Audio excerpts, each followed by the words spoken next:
They'd put a chalk outline where Malachite had fallen. It really drove home how big that troll was. Really? I don't know about you, but the proportions of this chalk outline seem rather off. They've made Malachite about the same height as Luton. And what's going on with this arm here compared to this one here? I couldn't think of a good reason to erase the chalk outline other than the giddy thrill of vandalism. The gargoyle's name was Clark's Gable, and he had witnessed what had happened on the roof with me and Malachite. It was probably the first exciting thing to happen to him in decades. Clark's Gable, what a name. Are you the gargoyle that witnessed the troll's murder? Clark's Gable? That's right. I don't suppose you could talk a little more clearly. Thing is, I have a gutter in my mouth. Have you ever tried to speak with a gutter in your mouth? Have I ever tried to hick with a what? A gutter. A gutter in your mouth. Oh, with a gutter in my mouth. Yes. Sorry, I guess I haven't given much thought to the orally challenged. That's okay. We're none of us perfect. I heard you saw the murder that took place here the other night. Sure did. Mind if I ask you some questions about it? Be my guest. So you're a gargoyle, then? What kind of a conversation opening do you call that, eh? Don't you get bored being stuck in the same place for so long? You get used to it. Mating is a bit of a pain. You must be incredibly patient. Oh, I always have plenty of things to think about. Such as? Well, like, is it raining? Or doesn't that cloud look like a really big cloud? Oh, the fun never stops when you're up on the rooftops. You said it. Why? Why do we need to know this? How do gargoyles mate? Very slowly. You can move, though. Course. How do you think I got here in the first place, Then why don't you? Look, I don't criticise you for running about like your brain would stop if your body stopped moving. So don't criticise me and my lifestyle, eh? Sorry, I didn't mean to cause any offence. That's okay. We're none of us perfect.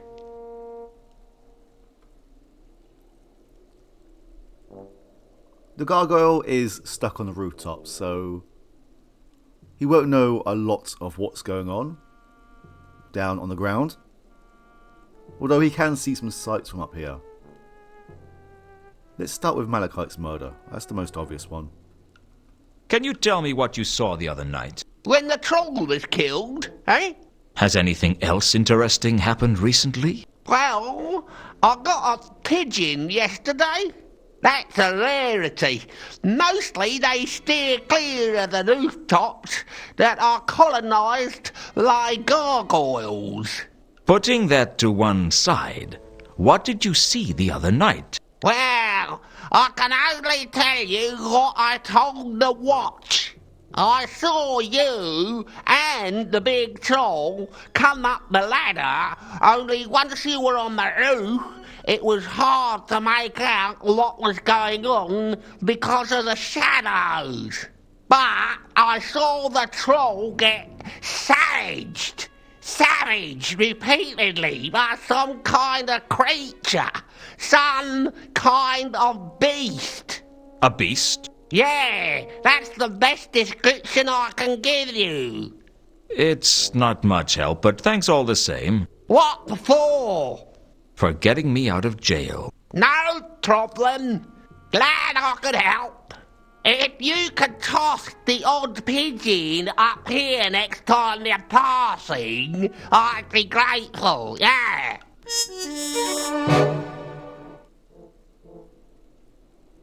What kind of beast can tear through rock? Clark's Gable had told me that whatever killed Malachite was some kind of beast. He wasn't clear on the details. Is there anything more you can tell me about this bestial attacker? Nah, nothing springs to mind.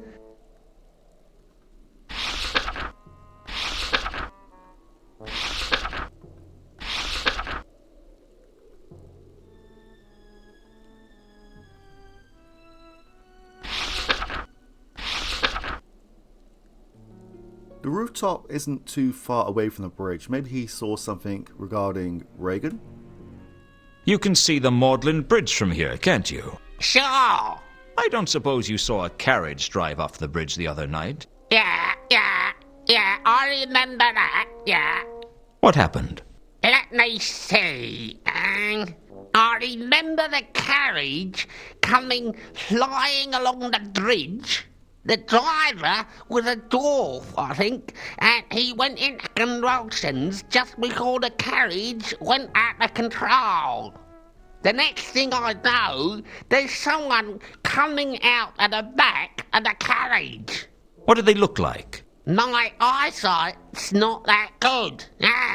All I know is that as the driver went limp, the other person cut the reins. The horse ran off, the carriage careened into the river, and this other person leapt clear.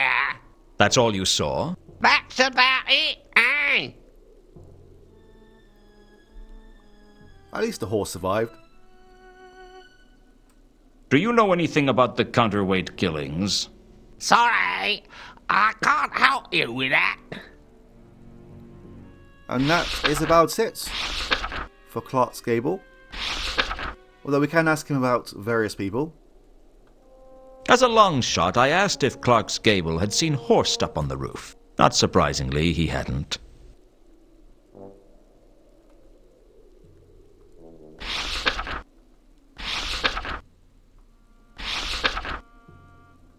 I gave Carlotta's description to Clark's Gable, but he didn't recognize it. I couldn't help but wonder if Al-Khali had been up on the rooftops, but the gargoyle didn't recognize his description. Out of curiosity, I checked with the gargoyle to see if Ilsa or two conkers had been up on the roof. It didn't seem like they had. Yeah, that's about it.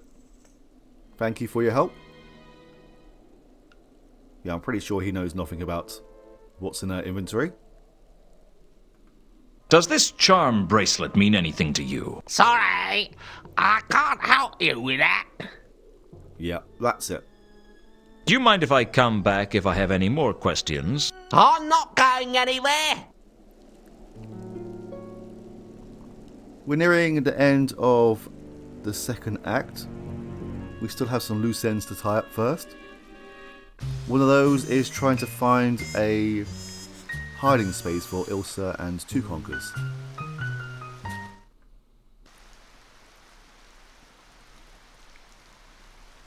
Two of the palace guards, ever vigilant for a potential intruder. Something like that, anyway. Shouldn't you have stopped me by now? What? What do you mean? Well, I'm practically into the palace itself, and you haven't even asked who I am. We can already tell you aren't important. Not important? I might be a foreign spy. Accent's too clean for that. I'd say you were born here in Ankh-Morpork. How can you tell? Accents. He knows them all. Ah, hidden talents, eh? We're guards. All our talents are hidden. So, you're members of the illustrious palace guards, are you? Illustrious. Do you know what it means to be a palace guard? We're arrow fodder. If anyone with half-decent skills breaks into the palace, you'll be picking our limbs out of the tapestries. So why do you do it? It beats being in the city watch. And the uniforms are much nicer, too. You used to be in the City Watch, didn't you? You can tell that from my accent. Would I lie to you? Probably. So, you're an expert on accents. Oh, yeah. I can tell all sorts of things about you. Oh, yeah? Like what? From the stress in your voice, I'd say you experienced a major emotional event about 8 years ago. You like to drink, but if you're not careful, you drink to excess. And you like whiskey. That really is incredible. Anything else? That's about it. You didn't say which part of the city I was born in. No, that's trickier. You can tell that I drink whiskey from my accent, but you can't tell which part of the city I was born in. Well, it comes and goes. You don't know anything about accents, do you? Of course he doesn't. He just has a good memory. You were in the bucket a couple of years ago. You were probably too drunk to remember it. A couple of years ago, I was too drunk to remember anything. So if you don't know anything about accents, how do you know I'm not a threat to the palace? If you knew what it was we were guarding, you'd understand. Aren't they just guarding a door? And a patrician? What is it you're guarding? Every way into and out of the palace has to be guarded, and we guard one of those. That's a little vague. We guard the vital export of post-palatial merchandise. We guard the trash heap. That's what I said, wasn't it? Where is it? The trash heap? It's around the corner. But don't steal anything. That's palace garbage. By royal appointment. Well, by the patrician's appointment. That's good enough for me. Is it really that dangerous working for the palace? Oh, yeah. Our lives could come to a bloody end at any moment. He's lying, of course. He's always lying. No enemies have ever entered Ankh-Morpork since it was founded. What about the dwarf attack in the reign of Veltric II? Or the barbarian invasion in the time of Webblethorpe the Unconscious? Well, of course, technically, we've been invaded quite frequently, but, you know how it is. The guys arrive, they meet a nice local girl, and anyway, their leaders suddenly don't want all the big houses burned down because now they own them, and they find sleeping on real beds is a treat after all that time in the saddle. And what with one thing and another, it all ends peacefully. In other words, you don't have much to do. Well, there's a lot of standing around to do, but it's not like the golden age of the kings of Ankh. The Golden Age? Well, it was a time long enough ago that no one can remember how wretched it was. Do you know a lot about the kings of Ankh? Oh, sure. The whole history of the monarchy. How come? Oh, hanging around palaces. You pick up that kind of thing. What happened to the kings of Ankh? Well, the real line came to an end about 2,000 years ago. And after that, we got 17 centuries of a monarchy where the crown was available to anyone with enough soldiers and a strong stomach. That couldn't have been very stable. Stable? Ha! Not many lines survived more than 2 or 3 generations. Some of them didn't even make it to the end of the coronation feast. The shortest reign on record was that of Loyola the Arg at 1.13 seconds. Can't have been much of a monarch. That's nothing. For a week, Ankh-Morpork was technically ruled by a wasp. And for several days, by the left foot of the high priest of Io, who dropped the crown on it during the crucial point of the ceremony. The foot was one of the better rulers, apparently. Made good decisions. I know the voice is different, but every time this guard here speaks, all I can hear is Crichton. These guys are a big source of information, and they're happy to talk about lots of various topics. Does the word Azil mean anything to you? I can't help you with that, son. Okay, maybe not that one. I believe we start off with the murders. Do you know anything about the counterweight killings? Have we heard that a mad assassin is coming after the patrician? Of course. Yeah, it's a bit hard to ignore the prospect of being carved up by some psychopathic killer. If he's a good assassin, he wouldn't need to kill any of the guards. That's not very comforting, is it? I mean, our only hope of survival is that this guy is good enough that we don't stand a chance against him. Well, what's the worst that could happen? You mean apart from being hacked into minced beef by a foreign killer? I suppose he might just kill the patrician and let us live. Then we'd only have to worry about being killed by the Assassin's Guild. What? He's got this idea in his head that the patrician has given an advance to the Assassin's Guild so that in the event of his death, all of his bodyguards meet the same fate. Where did you get that idea from? This priest down at the Temple of Small Gods, he knows everything that's going on in the city. This priest you mentioned. His name wouldn't be Malaclips, would it? That's the one. Do you know him? We've met. What do you make of him? I reckon he's the only one in the city who knows what's really going on. Which is funny, because I think he's a deranged lunatic whose only pleasure in life is getting gullible fools to listen to him. So, I'm a gullible fool, am I? Who bought those magic beans off that gypsy the other month? Hey, you should have tried the casserole we made with them. It was magic.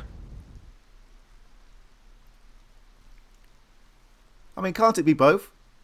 Malaclips knows what's going on, and he also enjoys fooling gullible people. Can you think of any reason that Mundy might have been hung upside down before he was killed? We don't know nothing about any murders, all right? All right.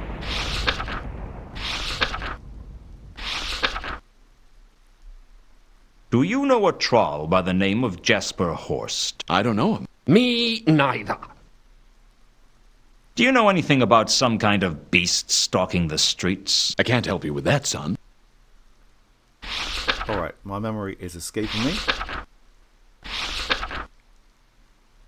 I don't think we can ask them about the swords and jewels.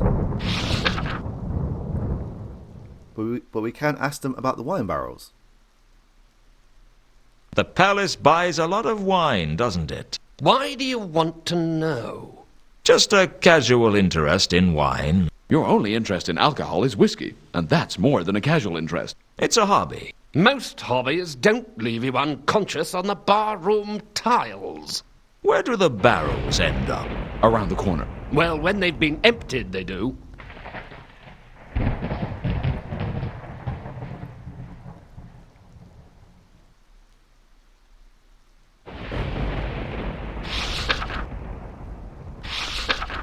I believe that is all for now.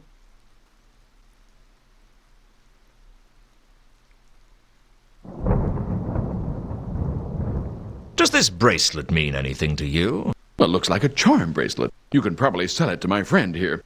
He's a sucker for that sort of thing. Hey, I am not. What about the poultice of protection you bought from Cut-Me-On-Throat Dibbler? Hey, he told me that it would protect me from fatal physical attacks for the rest of my life, and I believe him. So do I. Probably won't protect you from the fatal blow that kills you, but it'll protect you from any fatal wounds you suffer before then. There's one born every minute. Well, if you're so smart, why don't you tell us about the bracelet? If I wanted to know about the bracelet, I'd take it to the Temple of Small Gods. Not this Malaclips charlatan again. Don't knock it. He knows more than you'd think he does. That wouldn't be difficult. See you around. If you say so. We have already shown the bracelet to Malaclips, who was rather helpful about it.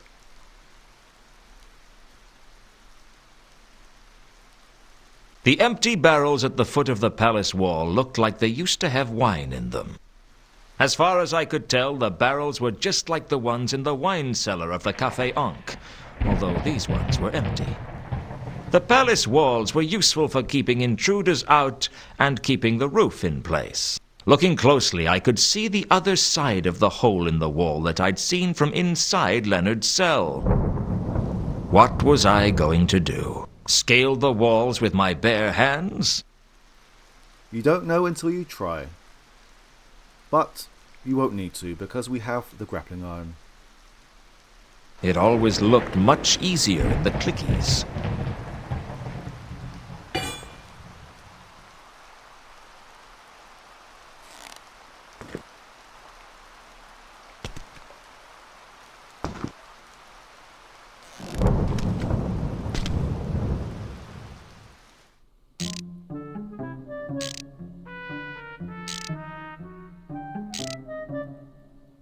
There were so many things wrong with that cutscene, I'm not even going to begin with it. Leonard of Quim was a renowned genius with the usual problem that geniuses have with relating to other people. He was clearly one of those people who started to look old around 30. And he wasn't exactly bald. It was more like his head had just grown up through his hair. I'm slightly worried about his pronunciation of Quirm. Hello again, Leonard. Yes, hello? What are you doing? I'm deeply immersed in a mechanical problem. Can I help? It's not likely. I kept waiting for him to say something else, but he was lost in his work. Alright, well, nice seeing you again.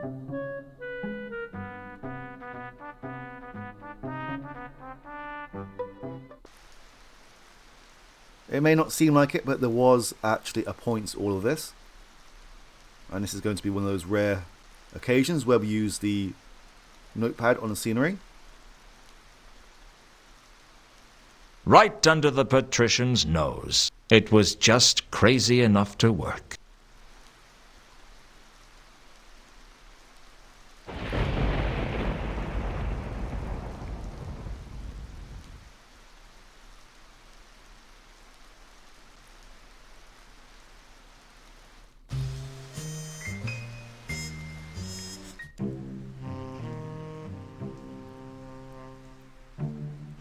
I suppose I could have picked up the crowbar on the way back here, but I did not want to risk it disappearing.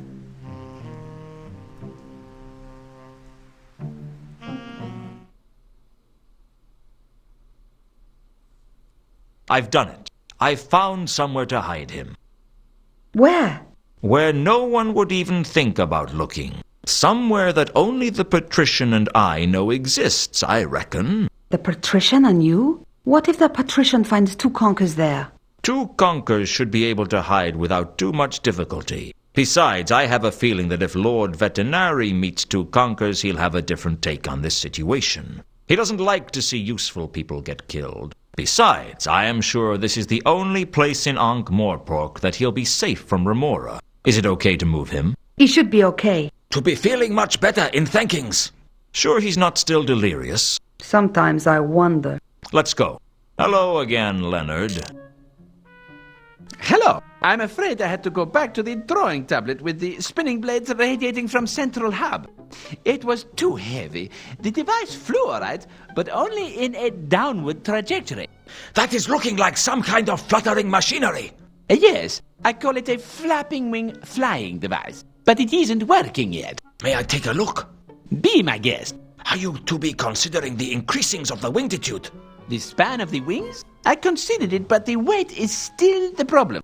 What if you be using bombastic wood for the frame?